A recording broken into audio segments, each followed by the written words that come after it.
समय समय पर जब हम समाचार पत्रों को पढ़ते हैं या समाचार देखते हैं, हमें ऐसे भयानक और दहला देने वाले अपराधों के बारे में सुनने को पढ़ने को मिलता है जो अपने आप में कल्पना के मानो परे है। उदाहरण के लिए कल मैं समाचार देख रहा था, एक समाचार पत्र के साइट को देख रहा था। उसमें कुछ जो हेडलाइंस थे इस प्रकार के थे: अस्पताल से बच्चा चोरी होने का मामला, और एक हेडलाइन था पति ने पत्नी को कुल्हाड़ी मारकर उतारा मौत के घाट, और एक हेडलाइन था पोस्ट मैरिज लव में कातिल बनी पत्नी। ये बहुत आम बात है, मैं केवल कल के न्यूज़ को देख रहा था।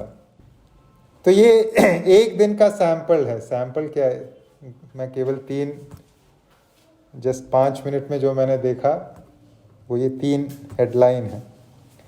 कैसे हम ऐसी बातों को समझें या किस दृष्टिकोण से ऐसी बातों को हम देखें। मनुष्य जाति को परमेश्वर ने अपने छाया में बनाया। परमेश्वर ने अपने जैसा मनुष्य को बनाया। अपने प्रतिनिधि के रूप में परमेश्वर ने मनुष्य को इस संसार में रखा। फिर कैसे मनुष्य इस प्रकार से पतन की अवस्था में चला गया जो अपने आप में हमारे कल्पना के परे है। मनुष्य जिसे परमेश्वर ने अपने स्वरूप के अनुसार बनाया, वह कैसे ऐसे निंदनीय अवस्था में जा गिरा। कैसे मनुष्य जो परमेश्वर के स्वरूप में बनाया गया था, जानवरों जैसा व्यवहार करने लगा। क्या है कारण? कहाँ मिलेगा हमें उत्तर? जब हम परमेश्वर के वचन को पढ़ते हैं, परमेश्वर के वचन में हम इसका उत्तर पाते हैं। वर्तमान समाज या वर्तमान संसार में जो हम जिस प्रकार के अपराधों को या कार्यों को या पापों को देखते हैं, उसके कारण को समझने के लिए परमेश्वर का वचन हमारी आंखों को खोलता है। इस बात को ध्यान में रखते हुए आइए हम आज के वचन के हिस्से को पढ़ेंगे। रोमियो की पत्री पहला अध्याय 24 से लेकर 32 तक के आयतों को हम पढ़ेंगे। रोमियो की पत्री अध्याय नंबर 1 24 से 32 इस प्रकार से लिखा है: इस कारण परमेश्वर ने उन्हें उनके मन की अभिलाषाओं के अनुसार अशुद्धता के लिए छोड़ दिया कि वे आपस में अपने शरीरों का अनादर करें, क्योंकि उन्होंने परमेश्वर की सच्चाई को बदलकर झूठ बना डाला और सृष्टि की उपासना और सेवा की, न कि उस सृजनहार की जो सदा धन्य है। आमीन। इसलिए परमेश्वर ने उन्हें नीच कामनाओं के वश में छोड़ दिया, यहाँ तक कि उनकी स्त्रियों ने भी स्वाभाविक व्यवहार को उससे जो स्वभाव के विरुद्ध है बदल डाला। वैसे ही पुरुष भी स्त्रियों के साथ स्वाभाविक व्यवहार छोड़कर आपस में कामातुर होकर जलने लगे, और पुरुषों ने पुरुषों के साथ निर्लज काम करके अपने भ्रम का ठीक फल पाया। जब उन्होंने परमेश्वर को पहचानना न चाहा, तो परमेश्वर ने भी उन्हें उनके निकम्मे मन पर छोड़ दिया कि वे अनुचित काम करें। इसलिए वे सब प्रकार के अधर्म और दुष्टता और लोभ और बैरभाव से भर गए, और डाह और हत्या और झगड़े और छल और ईर्ष्या से भरपूर हो गए, और चुगलखोर, बदनाम करने वाले, परमेश्वर से घृणा करने वाले, दूसरों का अनादर करने वाले, अभिमानी, डींगमार, बुरी बुरी बातों के बनाने वाले, माता पिता की आज्ञा न मानने वाले, निर्बुद्धि, विश्वासघाती, मायारहित और निर्दय हो गए। वे तो परमेश्वर की यह विधि जानते हैं कि ऐसे ऐसे काम करने वाले मृत्यु के दंड के योग्य हैं, तो भी न केवल आप ही ऐसे काम करते हैं, वरन करने वालों से प्रसन्न भी होते हैं। प्रभु इन वचनों के द्वारा हम सबसे बातें करें, प्रभु के नाम की महिमा हो। हम कुछ सप्ताह से इस वचन के इस अध्याय के पहले अध्याय के 18वें आयत से आगे सीख रहे हैं। ये हमारा तीसरा सप्ताह है।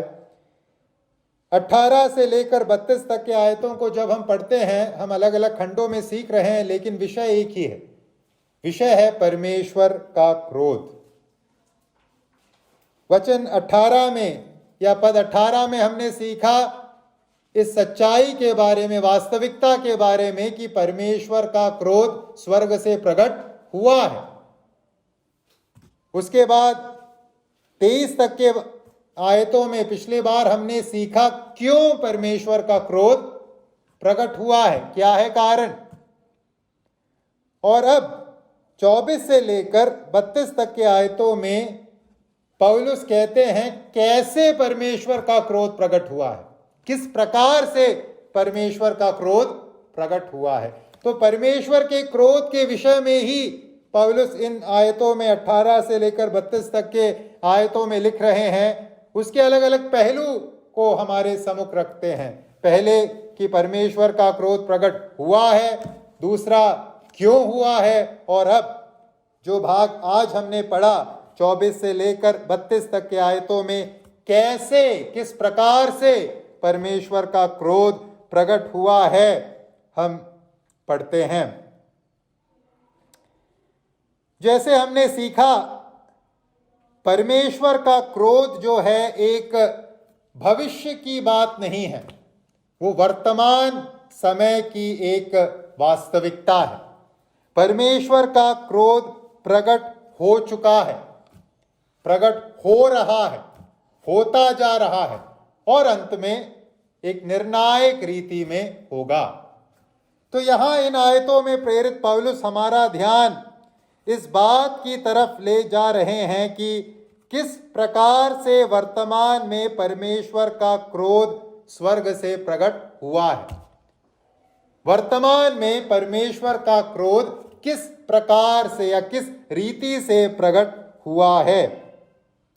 अक्सर जब हम परमेश्वर के क्रोध के विषय में सोचते हैं या परमेश्वर के न्याय के विषय में सोचते हैं, हमारे मन में प्रलयात्मक घटनाएं आती हैं, उथल पुथल मचाने वाली घटनाएं, जैसे जल प्रलय या भूकंप या महामारी। इस प्रकार की बातें परमेश्वर के क्रोध के संबंध में या परमेश्वर के न्याय के संबंध में हमारे मनों में अक्सर आती है। और जब हम पवित्र शास्त्र बाइबल को परखते हैं, ये सही भी है। हमें मालूम है नूह के ज़माने में जल प्रलय के माध्यम से परमेश्वर ने अपने न्याय को प्रकट किया। जब हम मिस्र के विषय में पढ़ते हैं, निर्गमन की पुस्तक में परमेश्वर ने मिस्र देश पर नाना प्रकार के प्रलयात्मक घटनाओं को भेजा। टिड्डियों का आक्रमण हुआ, ओले गिरे, इत्यादि इत्यादि, जिससे परमेश्वर ने अपने न्याय को या क्रोध को मिस्र में प्रकट किया। लेकिन जब हम परमेश्वर के क्रोध के बारे में सीखते हैं, केवल इस प्रकार से ही नहीं परमेश्वर ने अपने क्रोध को प्रकट किया। जैसे हम यशाया के पुस्तक उसके 55 के 8 में पढ़ते हैं, मेरे विचार और तुम्हारे विचार एक समान नहीं, न तुम्हारी गति और मेरी गति एक सी है। परमेश्वर को हम किसी एक सीमा में बंद नहीं कर सकते कि परमेश्वर का क्रोध तो ऐसे ही प्रकट होता है। इन आयतों को जब हम पढ़ते हैं, हम पाते हैं परमेश्वर ने अपनी बुद्धि में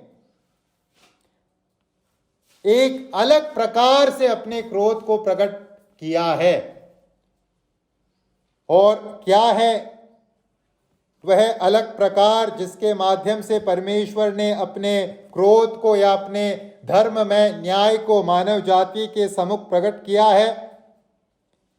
परमेश्वर ने अपनी बुद्धि के अनुसार अपने हस्तक्षेप को वापस लेने के द्वारा अपने धर्म में न्याय को प्रस्तुत किया है। परमेश्वर सर्वदा हस्तक्षेप करके ही मात्र अपने क्रोध को या अपने न्याय को प्रकट नहीं करते। परमेश्वर हस्तक्षेप न करने के फैसले को करके भी अपने क्रोध को या अपने न्याय को प्रस्तुत करते हैं। और इन आयतों को जब हम पढ़ते हैं, यहां उसी तरीके से परमेश्वर ने अपना क्रोध प्रस्तुत किया है, इस बात को हम पाते हैं। जब यहां पौलुस परमेश्वर के क्रोध का प्रकटीकरण कैसे हुआ है लिखते हैं, हम पाते हैं परमेश्वर ने अपना क्रोध किस प्रकार से प्रकट किया है। मनुष्य ने जो चाहा उसे मनुष्य को देकर परमेश्वर ने अपना क्रोध प्रकट किया है।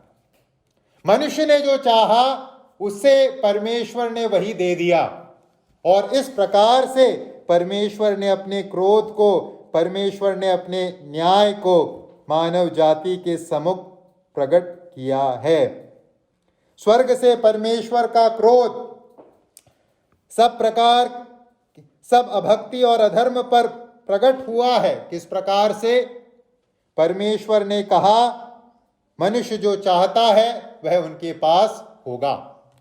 मनुष्य को परमेश्वर ने उसकी अवस्था में छोड़ने का निर्णय किया, हस्तक्षेप न करने का निर्णय किया। यहां इन आयतों में 3 बार हम पढ़ते हैं, पौलुस एक पद का प्रयोग करते हैं। 24 में, इस कारण परमेश्वर ने उन्हें उनके मन की अभिलाषाओं के अनुसार अशुद्धता के लिए छोड़ दिया। परमेश्वर ने मनुष्य को क्या किया? छोड़ दिया। 26 में, इसलिए परमेश्वर ने उन्हें नीच कामनाओं के वश में छोड़ दिया। और 28 में, जब उन्होंने परमेश्वर को पहचानना न चाहा तो परमेश्वर ने भी उन्हें उनके निकम्मे मन पर छोड़ दिया। 3 बार यहां पौलुस परमेश्वर ने मनुष्य को छोड़ दिया इस बात को कहते हैं। यानी परमेश्वर ने मनुष्य को उसके द्वारा चुने हुए अवस्था में बरकरार रहने की अनुमति दे दी। तुमने जो चुना है तुम अपने लिए अब उसे रखो। इस प्रकार से परमेश्वर ने अपने क्रोध को, अपने धर्म में न्याय को प्रकट किया है। जब मानव जाति ने, जैसे हमने पिछले सप्ताह सीखा 18 से 23 तक के आयतों में, जब मानव जाति ने परमेश्वर का इनकार किया, परमेश्वर को परमेश्वर की महिमा देने से इनकार किया, परमेश्वर के प्रति धन्यवादी हृदय रखने से मना किया, और परमेश्वर के स्थान पर इस सृष्टि को ला रखा, और इस प्रकार से जब मानव जाति ने परमेश्वर का इनकार किया या परमेश्वर को नकार दिया, परमेश्वर ने क्या किया? वही कार्य मनुष्य के साथ भी किया। परमेश्वर ने मानव जाति को भी छोड़ दिया। मानव जाति ने परमेश्वर को छोड़ा और परमेश्वर ने मानव जाति को छोड़ दिया। छोड़ दिया किस अर्थ में? इस अर्थ में कि उन्होंने जिस जीवन दिशा को चुना था उस दिशा में जाने दिया, हस्तक्षेप न करने का फैसला किया। कुछ इस प्रकार से है, गेंद ऊपर से नीचे गिर रही है, गिरने दिया, बीच में हाथ रख के थामा नहीं, हस्तक्षेप नहीं करने का फैसला किया। और इस प्रकार से परमेश्वर ने अपने धर्म में न्याय को मानव जाति के विरुद्ध प्रस्तुत किया है। जब परमेश्वर ने छोड़ देने का फैसला किया, यह एक बदले की भावना से नहीं किया। मनुष्य अक्सर क्या करता है? तुम मुझसे बात नहीं कर रहे, मैं भी तुमसे बात नहीं करूंगा, वो बदले की भावना है। लेकिन जब परमेश्वर ने मनुष्य को छोड़ा, क्योंकि मनुष्य ने परमेश्वर को छोड़ा, यह बदले की भावना से नहीं, यह परमेश्वर के न्याय का प्रकटीकरण था। एक न्याय संबंधित कार्य था जो परमेश्वर ने दर्शाया। तो यहां इन आयतों में पौलुस हमें बता रहे हैं किस प्रकार से परमेश्वर ने अपने न्याय को दिखाया है और किस प्रकार से परमेश्वर ने मनुष्य को उसके द्वारा चुने हुए दिशा में जाने दिया है। जब हम परमेश्वर द्वारा न्याय को करने के इस विधि को समझते हैं कि अक्सर परमेश्वर हस्तक्षेप न करके मनोरथों को पूरा करके अपना न्याय चुकाते हैं, पूरा करते हैं, इससे हम वर्तमान संसार को बेहतर दृष्टिकोण से समझ सकते हैं। हम में से हर एक ने अपने जीवन में कभी कभी इस प्रकार से शिकायत जरूर की होगी कि दुष्ट देखो कैसे पनप रहा है, दुष्ट की सारी इच्छाएं पूरी हो रही है, दुष्ट जो जो योजनाएं बनाता है वो सफल हो जाता है। और हम अक्सर शिकायत करते हैं परमेश्वर किधर है, परमेश्वर का न्याय किधर है। हम चाहते हैं स्वर्ग से बिजली गिरे और दुष्ट को नष्ट कर दे, लेकिन ऐसा कुछ होता नहीं है। दुष्ट आराम से जीवन जीता है और अपनी दुष्टता में ही मृत्यु को प्राप्त करता है। और ये देखे हम सोचते हैं और अक्सर कहते हैं परमेश्वर कहाँ है, परमेश्वर का न्याय कहाँ है। ऐसे सोचने और कहने वाले केवल हम नहीं हैं। जब हम भजन 73 को पढ़ते हैं, भजनकार भी इसी प्रश्न को लेकर परमेश्वर के सम्मुख जाता है। भजन संहिता 73 के 3 से 5 में भजनकार कहता है, क्योंकि जब मैं दुष्टों का कुशल देखता था तब उन घमंडियों के विषय डाह करता था, क्योंकि उनकी मृत्यु में वेदनाएं नहीं होती परंतु उनका बल अटूट रहता है। उनको दूसरे मनुष्यों के समान कष्ट नहीं होता और अन्य मनुष्यों के समान उन पर विपत्ति नहीं पड़ती। दुष्टों को देखकर भजनकार भी प्रश्नों से भर गया था। ये दुष्ट है लेकिन उसके जीवन में कोई विपत्ति नहीं, उसके जीवन में कोई कष्ट नहीं, उसकी मृत्यु में कोई वेदना नहीं। कैसे हम ऐसी परिस्थितियों को या जीवन की ऐसी वास्तविकताओं को समझें, इस बात को ध्यान में रखते हुए कि परमेश्वर अपने न्याय को कभी कभी किस प्रकार से पूरा करते हैं, जो वे चाहते हैं वो उनको देकर। दुष्ट की सारी इच्छाएं पूरी हो रही हैं, दुष्ट की सारी योजनाएं पूरी हो रही हैं। क्यों? इसलिए नहीं कि परमेश्वर न्याय नहीं कर रहे, इसलिए कि परमेश्वर ने न्याय किया है। इसलिए वो अपना घड़ा क्या कर रहा है? भर रहा है। वो अपने पापों में और अग्रसर हो रहा है। फिरौन हमारे सामने एक उदाहरण के रूप में है। फिरौन की इच्छाएं पूरी हुई क्या? शुरू के 10 विपत्तियों के विषय में जब हम सोचते हैं, फिरौन की इच्छा पूरी हुई। इस्राएली वहां से छूटे नहीं। फिरौन अपने मन के उस दृढ़ता में बना रहा कि मैं नहीं छोड़ूंगा, लेकिन परमेश्वर ऐसा करवा कर क्या कर रहे थे? न्याय नहीं कर रहे थे या न्याय कर रहे थे? न्याय कर रहे थे। और अंतिम अंजाम हमें उस न्याय के उस वास्तविक चेहरे को दर्शाता है। तो आइए भाइयों और बहनों, हम इस दृष्टिकोण से वर्तमान जीवन को देखें, समझें। ऐसा ना सोचें कि परमेश्वर को अगर न्याय करना है तो बिजली गिरानी होगी। परमेश्वर कई बार हस्तक्षेप न करके, मनोरथों को वैसा का वैसा पूरा करके अपने न्याय को पूरा करते हैं। इस बात को आइए हम हृदय में रखें। वापस आइए हम इस भाग में आए। 24 से लेकर 32 तक के आयतों में पौलुस 3 चरणों के बारे में हमसे बात करते हैं, या 3 पहलुओं के बारे में हमसे बात करते हैं, जिसके अंतर्गत परमेश्वर ने मनुष्य को छोड़ दिया। परमेश्वर ने मनुष्य को भ्रष्टता के उस सीढ़ी में और नीचे जाने दिया, जिस सीढ़ी में से उतरने का निर्णय स्वयं मनुष्य ने अपने लिए किया था। तो आइए हम अब देखें इन आयतों में से किस प्रकार से या किन पहलुओं में परमेश्वर ने अपना न्याय दर्शाया है और मनुष्य को छोड़ा है, किन किन अलग अलग पहलुओं में परमेश्वर ने ऐसा किया है, आइए हम देखें।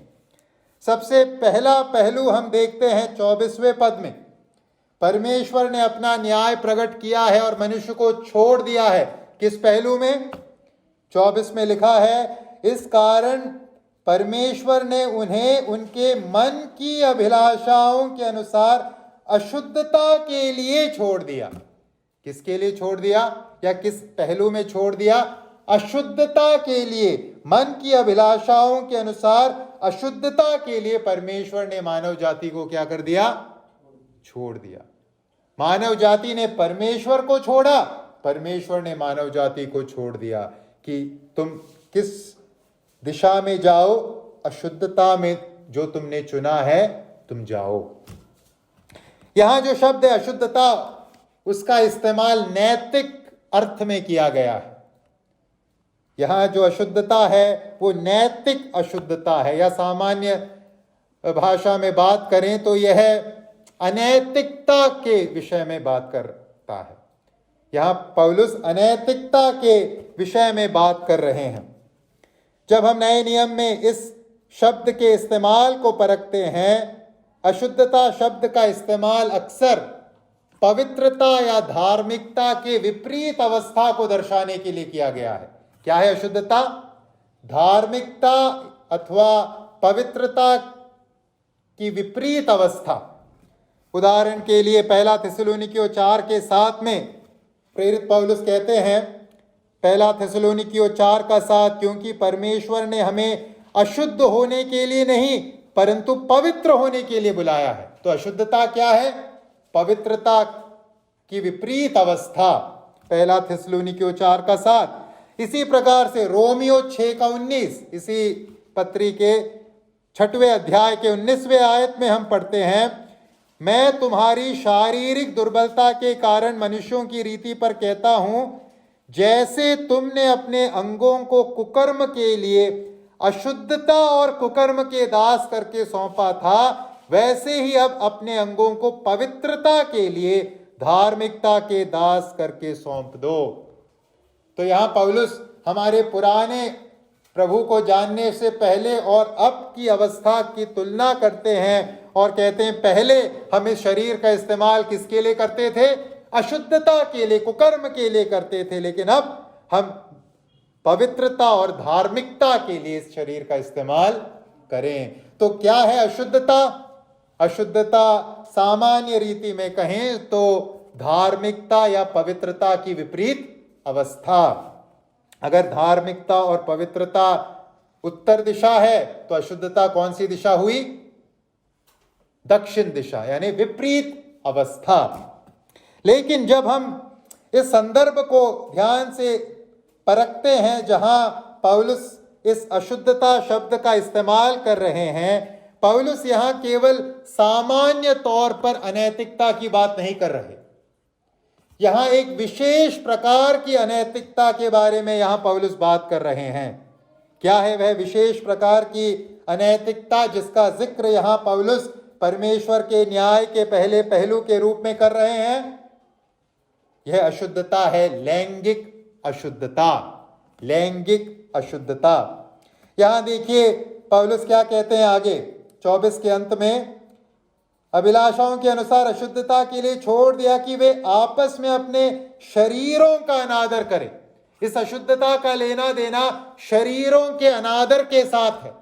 ये लैंगिक पापों के बारे में या लैंगिक अशुद्धता के बारे में यहां पौलुस बात कर रहे हैं। तो परमेश्वर के न्याय के प्रगटीकरण का जो पहला चरण है या पहला पहलू है वो कौन सा है? परमेश्वर ने मानव जाति को लैंगिक अशुद्धता में गिरने की अनुमति दे दी। परमेश्वर ने मानव जाति को लैंगिक अशुद्धता के लिए छोड़ दिया। यहां पौलुस इस बात का जिक्र नहीं करते कि किस प्रकार के लैंगिक अशुद्धता के लिए परमेश्वर ने मनुष्य को छोड़ दिया, परंतु जब हम पौलुस की दूसरी पत्रियों को पढ़ते हैं हमें कुछ अंदाजा जरूर मिलता है। उदाहरण के लिए दूसरा कोरिन्थियों 12 का 21 वहाँ इसी विषय पर लिखते समय पौलुस कहते हैं, दूसरा कोरिन्थियों 12 का 21, और कहीं ऐसा न हो कि मेरा परमेश्वर मेरे फिर से तुम्हारे यहाँ आने पर मुझ पर दबाव डाले और मुझे बहुतों के लिए फिर शोक करना पड़े, जिन्होंने पहले पाप किया था और गंदे काम और व्यभिचार और लुच्चपन जो उन्होंने किया मन नहीं फिराया। यहां जिन लैंगिक पापों का जिक्र किया जा रहा है वही है लैंगिक अशुद्धता से जिसका तात्पर्य है गंदे काम, व्यभिचार, या गलातियों 5:19 में शरीर के कार्यों के बारे में जब पौलुस जिक्र करते हैं, गलातियों 5:19, शरीर के काम तो प्रकट हैं, अर्थात व्यभिचार, गंदे काम, लुच्चपन। तो जिस लैंगिक अशुद्धता के बारे में पौलुस 24वें आयत में बात कर रहे हैं, जिसमें गिरने की अनुमति परमेश्वर ने मानव जाति को दे दी, उसका लेना देना गंदे कामों के साथ है, व्यभिचार के साथ है, लुच्चपन के साथ। अब देखिए इस आयत को 24वें पद को जब हम ध्यान से पढ़ते हैं, यहाँ पौलुस इस बात को बहुत सतर्क होकर प्रस्तुत कर रहे हैं कि हम गलत ना समझें, हम ऐसा ना समझें कि परमेश्वर ने मनुष्य को अशुद्धता के लिए छोड़ दिया। परमेश्वर ने मनुष्य को अशुद्धता में नहीं धकेला है। 24 में हम क्या पढ़ते हैं, मनुष्य कैसे अशुद्धता में जा गिरा, या मनुष्य लैंगिक अशुद्धताओं में किस प्रकार से गया, क्या था कारण। 24 में लिखा है, इस कारण परमेश्वर ने उन्हें उनके मन की अभिलाषाओं के अनुसार अशुद्धता के लिए छोड़ दिया। यानी परमेश्वर ने उन्हें धक्का नहीं दिया, परमेश्वर ने उनके मन की अभिलाषाओं को पूरा होने दे दिया। और मानव जाति कहां जा गिरी, मानव जाति लैंगिक अशुद्धताओं में जा गिरी। तो जिम्मेदार कौन है मनुष्य के वर्तमान अवस्था का? जो लैंगिक अशुद्धता की बातें हम अपने चारों तरफ पनपता हुआ पाते हैं, जो पनप चुका है, उसके लिए कारण या जिम्मेदार कौन है? मनुष्य स्वयं, या मनुष्य के मन की अभिलाषाएं इस प्रकार की लैंगिक अशुद्धताओं को फैलाने का कार्य करती है। परमेश्वर ने क्या किया? परमेश्वर ने हस्तक्षेप न करने का फैसला किया। जब मानव जाति ने अपने आप को पवित्र परमेश्वर से दूर किया और परमेश्वर का इनकार किया, परमेश्वर को समझने के बावजूद अपने चेतना की गवाही के द्वारा, इस सृष्टि के गवाही के द्वारा जिस दिशा में मानव जाति स्वाभाविक रूप से गई, वह दिशा थी अशुद्धता की दिशा, या फिर लैंगिक अशुद्धता की दिशा। तो पहला जो पहलू है जिसके अंतर्गत परमेश्वर ने अपना न्याय दर्शाया है, वो है परमेश्वर ने मनुष्य को उसकी मन की अभिलाषाओं के अनुसार अशुद्धता के लिए छोड़ दिया। जब हम इस पहलू को समझते हैं कि परमेश्वर ने अपने न्याय के अंतर्गत मानव जाति को उसके मन की अभिलाषा के अनुसार लैंगिक अशुद्धता के लिए छोड़ दिया, हम एक सही दृष्टिकोण को अपने अंदर ला सकते हैं। किस दृष्टिकोण के साथ हम वर्तमान समय के मीडिया को देखें या फिर मनोरंजन के अलग अलग माध्यमों को देखें। अक्सर इस प्रकार के सवाल पूछे जाते हैं, क्या एक मसीही व्यक्ति फिल्म देख सकता है? क्या एक मसीही व्यक्ति टीवी में आने वाले कार्यक्रमों को देख सकता है? देखे, इस प्रकार के सवाल अक्सर पूछे जाते हैं। जब हम टीवी या धारावाहिक या फिल्म के विषय वस्तु को परखते हैं, वहां किन बातों को बढ़ावा दिया जाता है? पवित्रता को या अशुद्धता को, या हमें मालूम है अशुद्धता को बढ़ावा दिया जाता है। किस प्रकार की अशुद्धता को? लैंगिक अशुद्धता को इन माध्यमों के द्वारा बढ़ावा दिया जाता है, यह बात स्पष्ट है। अब प्रश्न इस प्रकार से अगर हम पूछें, हमें अपने इस शंका का जवाब मिल जाएगा। क्या एक मसीही व्यक्ति, एक विश्वासी कुछ ऐसा देख सकता है जो अशुद्धता की महिमा करता है और उसे बढ़ावा देता है? क्या एक मसीही व्यक्ति अशुद्धता, लैंगिक अशुद्धता की महिमा करने वाली चीजों को या बढ़ावा देने वाले चीजों को देख सकता है? क्या है उत्तर? उत्तर है नहीं, नहीं देख सकता।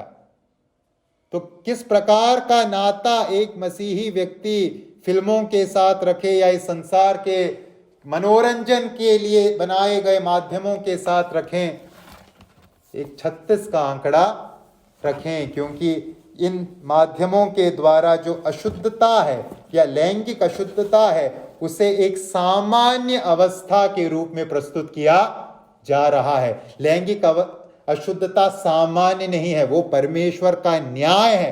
परमेश्वर ने अपने न्याय के अंतर्गत मनुष्य को उस लैंगिक अशुद्धता में जा गिरने दिया है। तो हम एक मसीही व्यक्ति के रूप में इस रुख के साथ वर्तमान समय के मनोरंजन के लिए बनाए गए चीजों और फिल्मों को देखें। इस दृष्टिकोण के साथ हम इन चीजों को देखें, ये आवश्यक है। तो पहली बात जो हम परमेश्वर के न्याय के विषय में यहाँ सीखे वो है, परमेश्वर ने अपना न्याय प्रकट किया है मनुष्य को उसकी अभिलाषाओं के अनुसार अशुद्धता के लिए, लैंगिक अशुद्धता के लिए छोड़कर। दूसरी बात जो परमेश्वर के न्याय के दूसरे पहलू के रूप में हम यहाँ पाते हैं वो है 25 से 27 तक के आयतों में। दूसरा चरण या दूसरा पहलू कौन सा है परमेश्वर के न्याय का, जिसके अंतर्गत परमेश्वर ने मनुष्य को छोड़ दिया?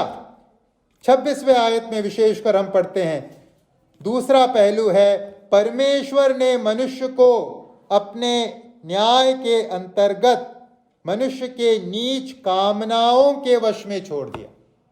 परमेश्वर ने मनुष्य को अपने न्याय के अंतर्गत मनुष्य के नीच कामनाओं के वश में छोड़ दिया। पहले पहलू के अंतर्गत या पहले चरण के अंतर्गत पौलुस ने नैतिक अशुद्धता के बारे में या फिर लैंगिक अशुद्धता के बारे में सामान्य तौर पर बात की। लेकिन अब दूसरे चरण के अंतर्गत हम क्या पाते हैं? पौलुस यहाँ उस लैंगिक अशुद्धता के सबसे अभद्र रूप की चर्चा कर रहा है। हर पाप में अलग अलग स्तर पाए जाते हैं। अगर लैंगिक शुद्धता एक सामान्य अवस्था है तो इस लैंगिक अशुद्धता की सबसे निचली स्तर के बारे में अब पौलुस यहाँ लिख रहे हैं। परमेश्वर ने मनुष्य को उसके नीच कामनाओं के वश में छोड़ दिया। देखिए, जब परमेश्वर ने मनुष्य को बनाया, हमें मालूम है परमेश्वर ने मनुष्य को अपने स्वरूप में बनाया। परमेश्वर ने मनुष्य को एक सम्मानजनक, आदरणीय स्थान दिया अपने सारी सृष्टि में। परंतु परमेश्वर के द्वारा दिए गए इस आशीष के साथ मनुष्य ने क्या किया?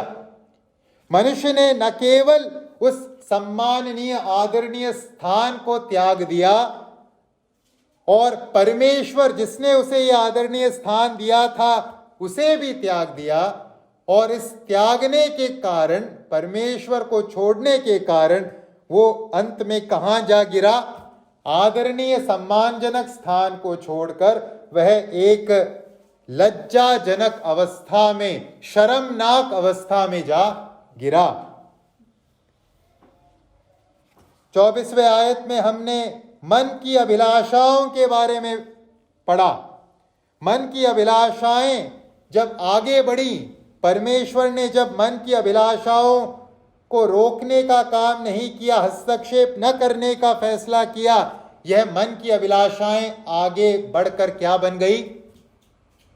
26वें आयत में नीच कामनाओं में यह तब्दील हो गई। मन की अभिलाषाओं से ये शुरू हुई थी, लेकिन परमेश्वर ने उसे होने दिया, हस्तक्षेप न करने का फैसला किया, और देखते देखते वो किस में बदल गया? नीच कामनाओं में वह बदल गया। मनुष्य को परमेश्वर ने सर्वप्रथम उसके मन की अभिलाषाओं के अनुसार अशुद्धता के लिए छोड़ा, और ये इस अवस्था में मनुष्य केवल कायम नहीं रहा, वो और गिरता चला गया, और धीरे धीरे परमेश्वर ने उसे उसके नीच कामनाओं के वश में छोड़ दिया। यहां इन नीच कामनाओं से क्या है तात्पर्य? पौलुस इस बात को स्पष्ट रीति से 27 और 28 26 और 27 आयतों में लिखते हैं। इन नीच कामनाओं से क्या है पौलुस का उद्देश्य, या किस बात के तरफ पौलुस इशारा कर रहे हैं? यहां पौलुस समलैंगिक संबंधों के बारे में लिख रहे हैं।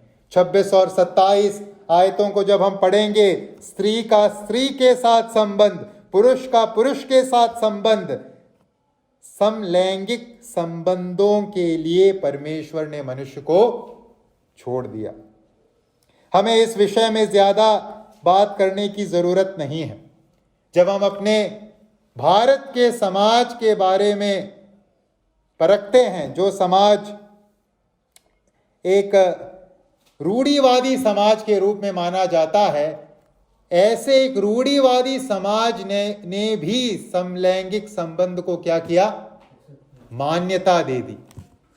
एक रूढ़िवादी समाज, चलिए अगर आप पश्चिम के देशों की बात करेंगे, वह तो रूढ़िवादी समाज नहीं है, लेकिन भारत जैसे रूढ़िवादी समाज में जब समलैंगिक संबंध को कानूनन मान्यता दे दी जाती है, तो हम क्या कह सकते हैं? यही कि परमेश्वर का न्याय स्वर्ग से प्रकट हुआ है। सितंबर 6, 2018 में सुप्रीम कोर्ट ने दिए गए आदेश के अनुसार समलैंगिक संबंधों को कानूनी मान्यता दे दी, और रातों रात जो कार्य तब तक समलैंगिक संबंध जो उस वक्त तक एक कानूनी अपराध था, दंडनीय अपराध था, रातों रात वो क्या बन गया? एक प्रगतिशील और उन्नतिशील समाज का चिन्ह बन गया। जो बात अंधकार की बात थी, जो बात पाप में था, वो अब रातों रात क्या बना दिया गया? उन्नतिशील विचारधारा का एक उदाहरण। जब हम मनुष्य के कार्यों को परखते हैं, सचमुच पाप ने या परमेश्वर को नकारने के चलते मनुष्य मूर्ख बन गया है। जिस मूर्खता के बारे में 21 और 22 आयतों में पौलुस लिखते हैं, हम इस प्रकार के फैसलों में उसी मूर्खता की झलक देखते हैं। यह उस मूर्खता की गवाही देने का कार्य करता है। देखिए, जब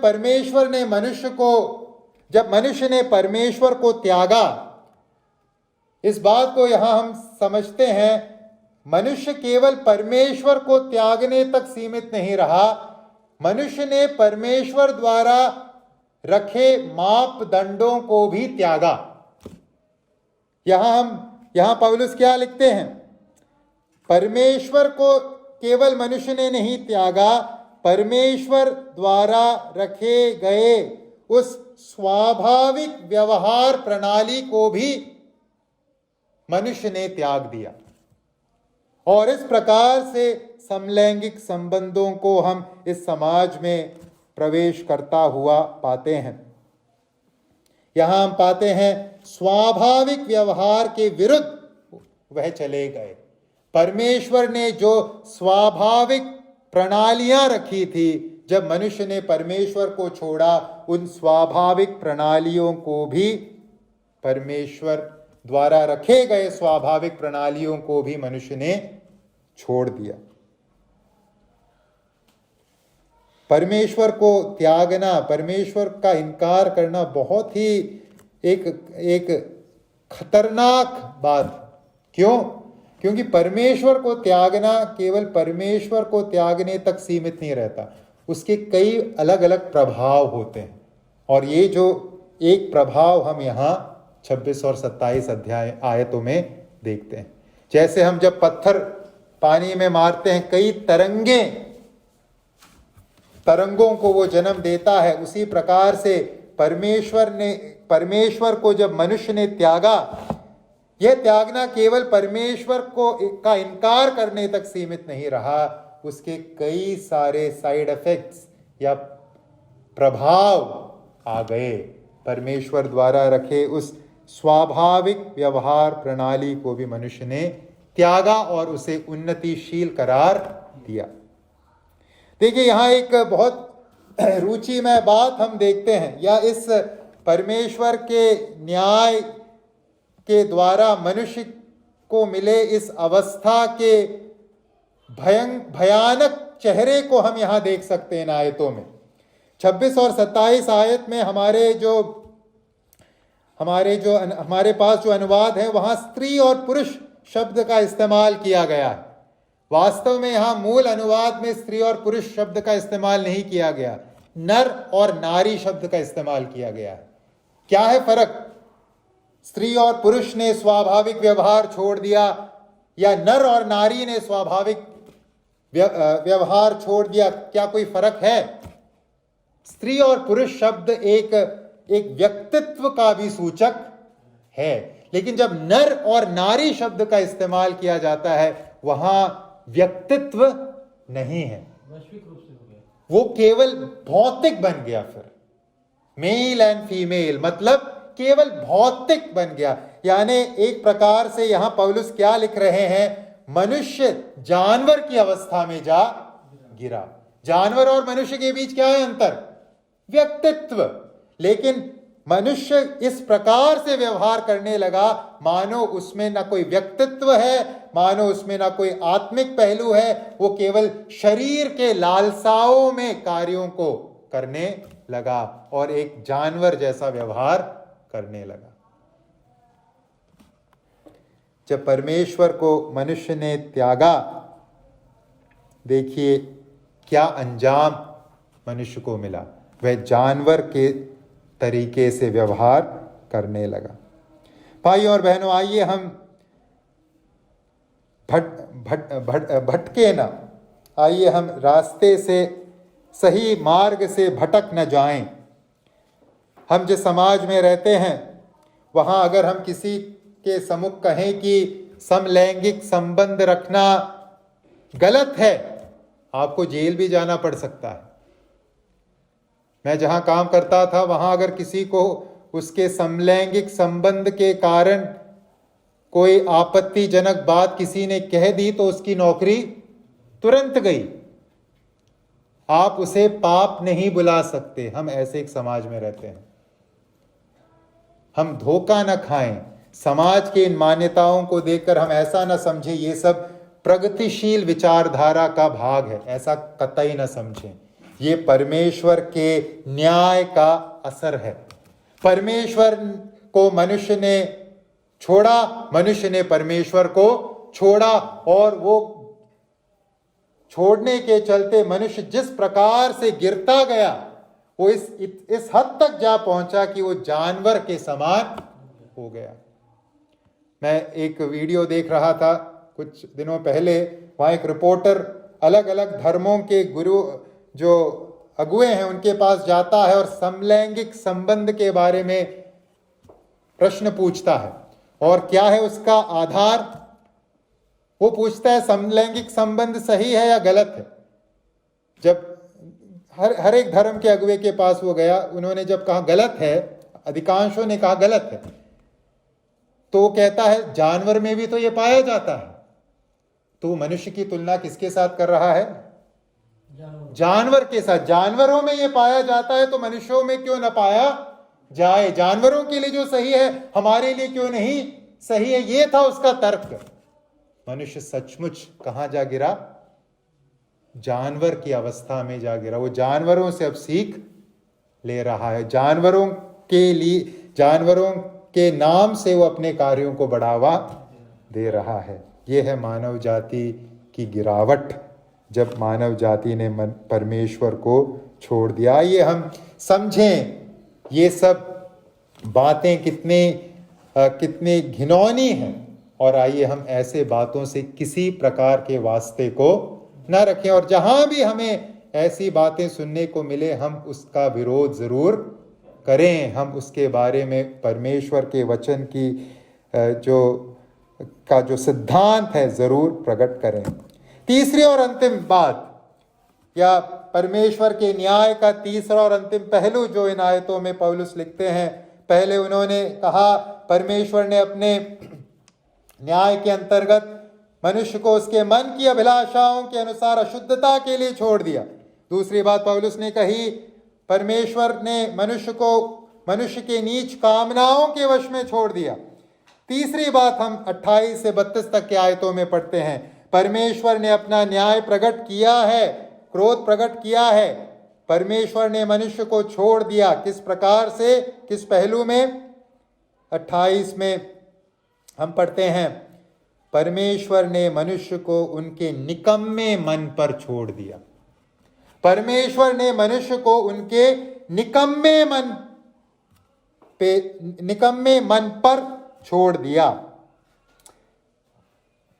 जब हम इन बातों को सीख रहे हैं, एक बात यहां इन आयतों में आपको ध्यान देने की जरूरत है।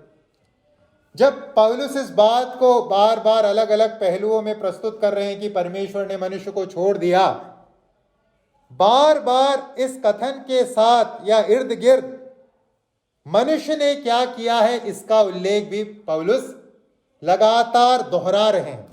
उदाहरण के लिए 24 में पौलुस कहते हैं परमेश्वर ने मनुष्य को छोड़ दिया, लेकिन 25 में पौलुस लिखते हैं परमेश्वर की सच्चाई को मनुष्य ने झूठ में बदल दी है।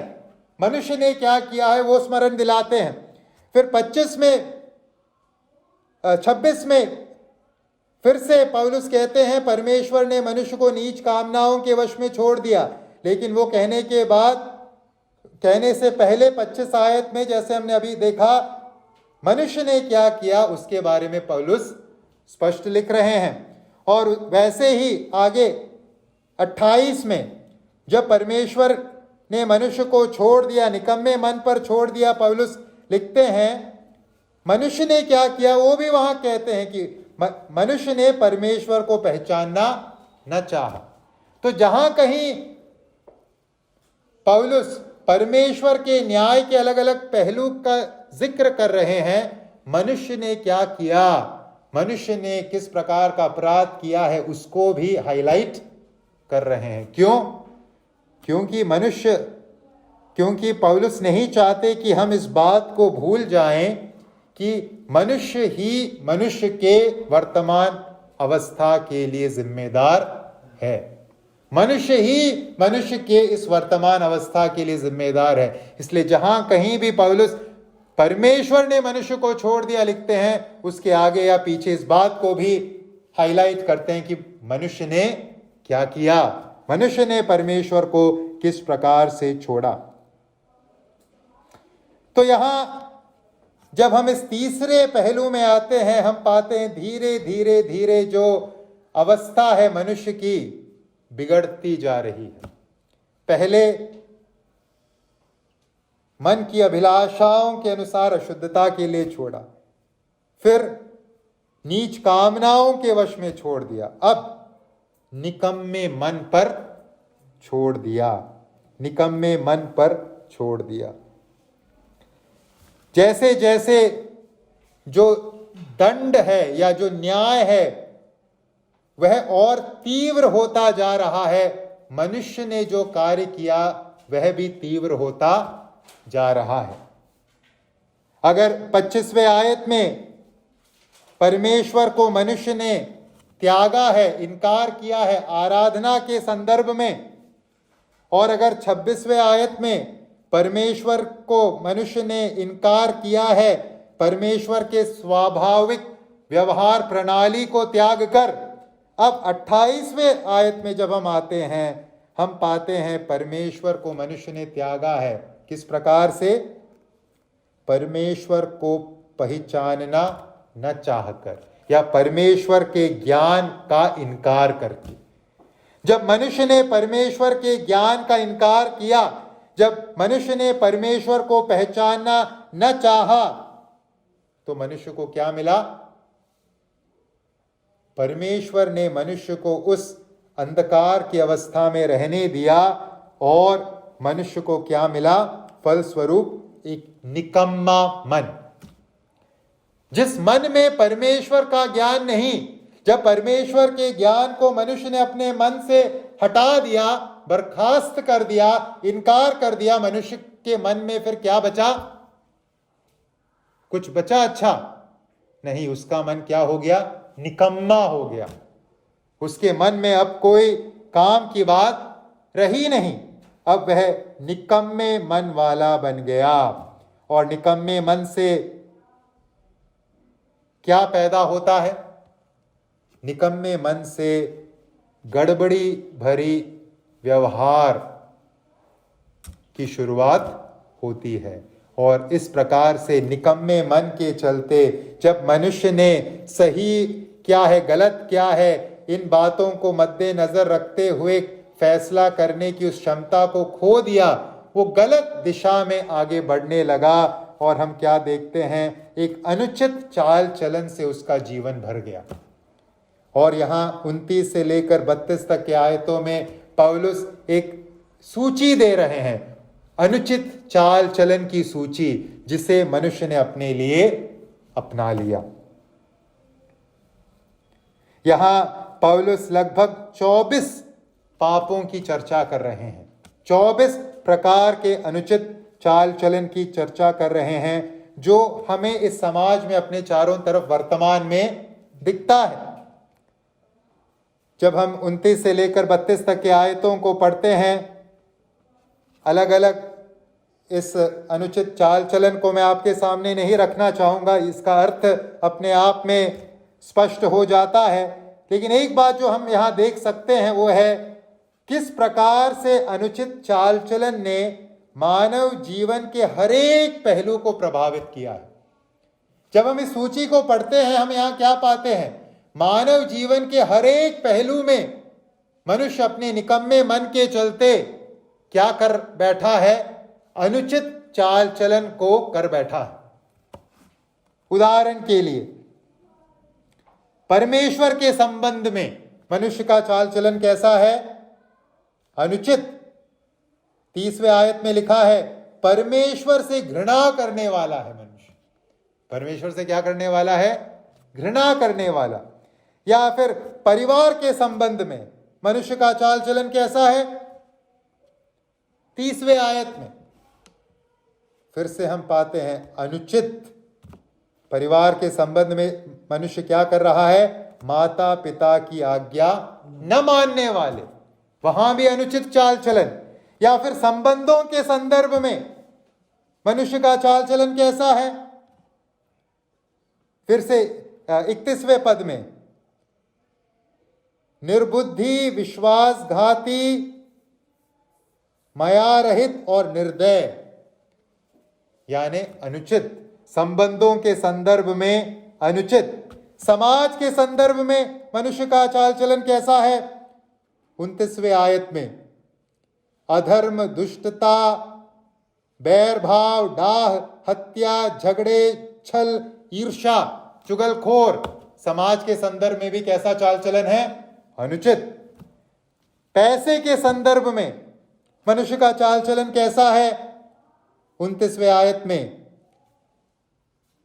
लोभ, सब प्रकार के लोभ से वो भरा हुआ है। तो देखिए, मानव जीवन के अलग अलग पहलुओं को देखिए। परमेश्वर के संदर्भ में, परिवार के संदर्भ में, संबंधों के संदर्भ में, समाज के संदर्भ में, पैसे के संदर्भ में, हर एक पहलू में मनुष्य का चाल चलन कैसा है? अनुचित, अनुचित, अनुचित। क्या है कारण? क्योंकि परमेश्वर के ज्ञान को मनुष्य ने अपने मन में रखना न चाहा, उसे उसने अपने मन से अलग कर दिया और निकम्मा मन उसने प्राप्त किया, और इस प्रकार से वह हर जीवन के पहलू में अनुचित चाल चलन में जा गिरा। जब हम इस पूरी सूची को पढ़ते हैं, क्या हम वर्तमान समाज को नहीं देखते वहां?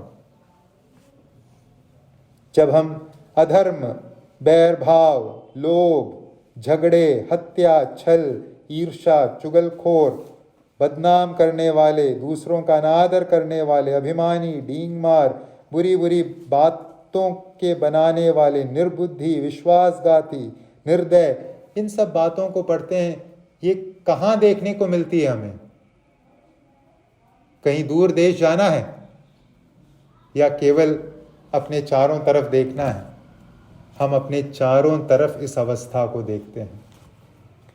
यहाँ हम पाते हैं किस प्रकार से मानव समुदाय टूट गया है, किस प्रकार से मानव जाति को परमेश्वर ने जिस ऊंचे पायदान पर खड़ा किया था, वहां से वो पूर्ण रूप से गिर चुका है और समाज बिखर गया है, परिवार बिखर गया है। क्योंकि मनुष्य के पास कैसा मन है? निकम्मा मन। और इस निकम्मे मन को उसने कैसे प्राप्त किया? परमेश्वर का इनकार करके। भाई और बहनों, इस संसार ने इन बुराइयों को सुधारने की कोशिश की है। कैसे या क्या करके? हम अच्छी शिक्षा देंगे, शिक्षा के द्वारा हम इन सामाजिक बुराइयों को दूर करेंगे, या गरीबी हटाकर हम इन सामाजिक बुराइयों को दूर करेंगे। विश्व ने, संसार ने अलग अलग प्रकार से कोशिश की है, लेकिन सब कोशिशें क्या हो चुकी हैं? फेल हो चुकी हैं। कारण क्या है? कारण है इन सब बुराइयों के पीछे जो मूल कारण है वो न तो शिक्षा का अभाव है, न गरीबी है। मूल कारण है परमेश्वर को मनुष्य ने क्या कर दिया? इनकार कर दिया। जब परमेश्वर के नजदीक मनुष्य जाता है, अपने आप वह इन बुराइयों से अपने आप को मुक्त पाता है। जब तक मनुष्य परमेश्वर के सम्मुख नहीं जाएगा, परमेश्वर से नहीं जुड़ेगा, ऐसी बुराइयों से मैं और आप बच नहीं सकते, ये समाज नहीं बच सकता।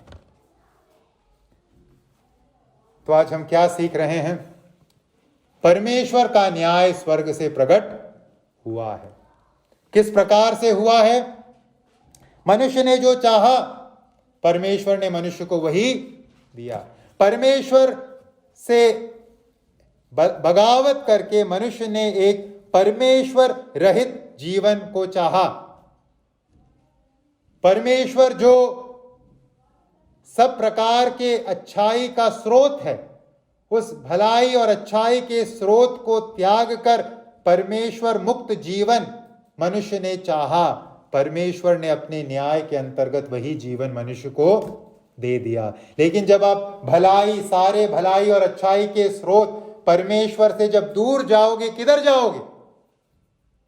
स्वाभाविक रूप से बुराई में जाओगे, बुराई से और बुराई में जाओगे। और जब हम मानव जाति के इतिहास को देखते हैं, वही हम पाते हैं, मानव जाति बुराई से और बुराई की ओर जा रहा है, क्योंकि मानव जाति को परमेश्वर ने छोड़ दिया।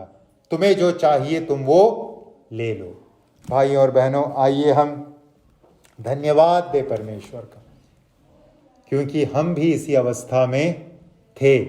हम भी इसी न्याय के भागीदार थे। हम भी छोड़ दिए हुए लोगों के समूह में थे। हम भी मन के अभिलाषाओं के अनुसार अशुद्धता के लिए छोड़ दिए गए थे, नीच कामनाओं के वश में छोड़ दिए गए थे, निकम्मे मन पर छोड़ दिए गए थे। लेकिन प्रभु ने अपने अद्भुत जीवनदायी सुसमाचार के द्वारा हमें क्या कर लिया? थाम लिया। वो जो बॉल, गेंद का उदाहरण हमने देखा, गेंद ऊपर छत में जाकर आपने छोड़ दी, स्वाभाविक रूप से हस्तक्षेप न करने पर क्या होगा? गेंद कहां जाएगी? नीचे पहुंचेगी। हम नीचे गिर रहे थे, बुराई से और बुराई में जा रहे थे, लेकिन परमेश्वर ने अपने अनुग्रह में हस्तक्षेप किया और सुसमाचार के माध्यम से हमें अपना बेटा बेटी बनाया। और इस न्याय से जो इस वर्तमान संसार में प्रकट हुआ है, परमेश्वर ने मुझे और आपको बचा लिया। तो आभारी मन से आइए हम इन बातों को समझें और एक सही दृष्टिकोण अपने अंदर विकसित करें। नैतिक अशुद्धताएं, लैंगिक अशुद्धताएं, समलैंगिक संबंध, सब प्रकार की बुराइयां जिसके बारे में यहां हम वर्णन पाते हैं, आइए हम इन चीजों से किसी प्रकार का वास्ता न रखें। ये कोई मनोरंजन की बातें नहीं हैं, ये कोई उन्नतिशील समाज की निशानी नहीं है, ये परमेश्वर के न्याय की निशानी है। और हम आइए इन बातों से अपने आप को पूर्ण रीति से अलग रखें और ऐसी बातों का खंडन करने वाले बने। और साथ ही साथ परमेश्वर के उस सामर्थी सुसमाचार को हम लोगों तक लेकर जाएं, क्योंकि हमारे चारों तरफ अनेक लोग अभी भी इसी अवस्था में पड़े हैं, विनाश की तरफ और जा रहे हैं। हमें उन्हें बचाना होगा। अगर हम नहीं बोलेंगे उनसे, और कौन बोलेगा? तो आइए इस जीवनदायी सुसमाचार को पौलुस के माफिक हम भी प्रचार करने वाले बने। अगर हमने विश्वास नहीं किया, विश्वास करें, उसे थामें, प्रभु से दूर न जाकर प्रभु के नजदीक आकर दूसरों को भी प्रभु के नजदीक लाने वाले बने और इस न्याय से अपने आप को हम छुड़ाएं। प्रभु मेरी और आपकी सहायता करे। प्रभु के नाम की महिमा हो।